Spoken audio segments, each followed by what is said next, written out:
Okay. The most popular and successful approach to raising funds for a blockchain project is through an ICO, an STO, or an IEO. Typically, these funds are raised in cryptocurrency. This can be a benefit, but also can pose risks. Cryptocurrencies, just like most new emerging markets, are characterized by volatility.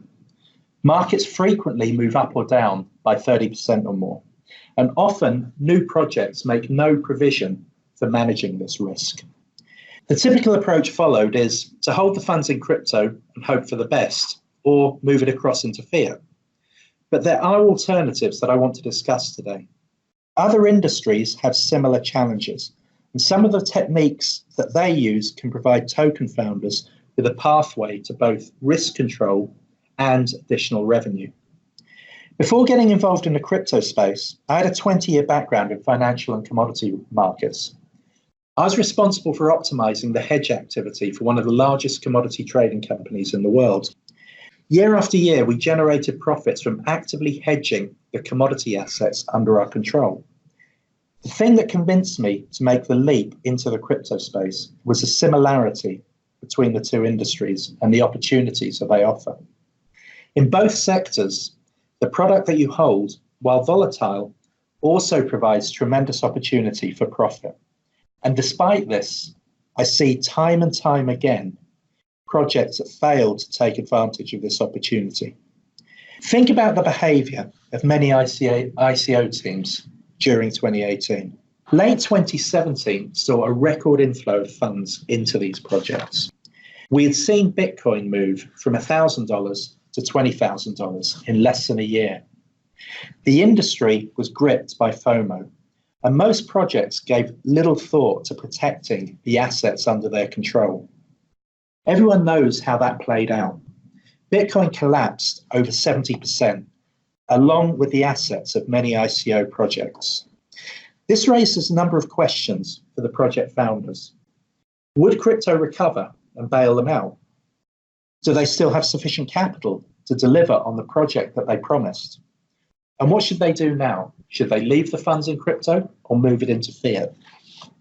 At best, many teams found it impacted their ability to focus on their delivery. At worst, the team had some insufficient funds to keep going. Most of these teams ended up liquidating significant crypto assets at the worst time before this year's rally really took hold. As I mentioned earlier, commodity companies face exactly the same problem. A highly volatile asset that is both the central focus of their business and the major asset that they hold. What do they do differently? If you imagine a copper trading book, we would typically break that inventory into three parts. Immediate inventory, this is any copper needed for delivery in the next 3 to 4 months. This copper is completely fully hedged. Then we have the active hedge inventory, the largest part of the book. This covers copper for delivery 3 months forward to 3 years forward. This element is actively traded. And then the long-term inventory. Any copper for delivery over 3 years is covered by a balanced hedge. Now, for crypto companies and ICOs, the commodity is different, but the approach is exactly the same. Immediate inventory, this is the next 3 to 4 months of operating costs. It should be fully hedged and held in fiat or a stable coin. The active hedge inventory is 75% of the remaining crypto assets. These are actively traded either by an in-house team or by an outsourced provider. And finally, the remaining 25% uses a balanced hedge with regular rebalancing.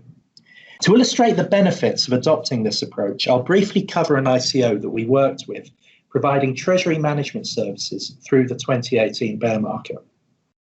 The project had raised $2.9 million in August 2017. In the 21 months through to May 2019, the active trading of their assets generated $3.6 million of additional income. The additional capital allowed the project not just to survive through the bear market, but to thrive and grow. They've now reached the point where they can return some of the excess profits being generated to token holders in the form of an Ethereum airdrop. So you can see it's worth the effort of getting this approach right. But what about ICOs looking to raise capital? For some new projects, managing the assets would be a nice problem to have. They first need to raise the funds. In 2017, capital was easy to raise. Project teams needed little more than a white paper and a good idea. In 2019, things are much harder. Investors expect to see proper plans, and they want to make sure that the projects can deliver on their ideas. Part of that has to be a risk management strategy for the funds raised. As an example, we have a separate part of the business that runs an ICO investment fund. This fund has the mandate to make token investments globally. They invest across the board in good ICOs and STOs.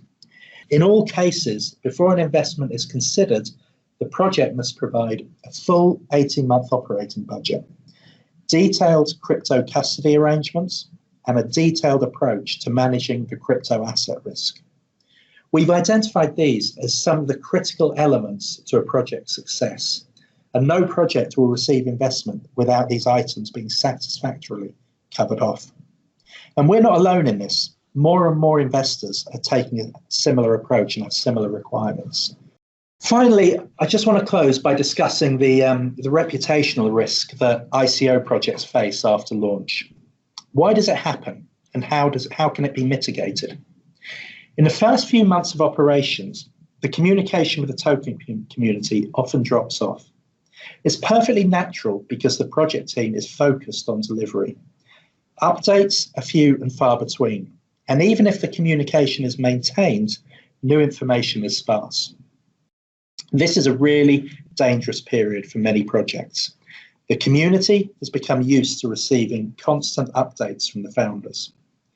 They're anticipating delivery, and they want new updates. If that information is not forthcoming from the project team, then it will come from the community.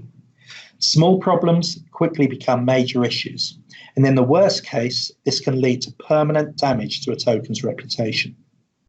We believe that providing regular reports on the assets held provides a valuable tool for the post-launch communication strategy.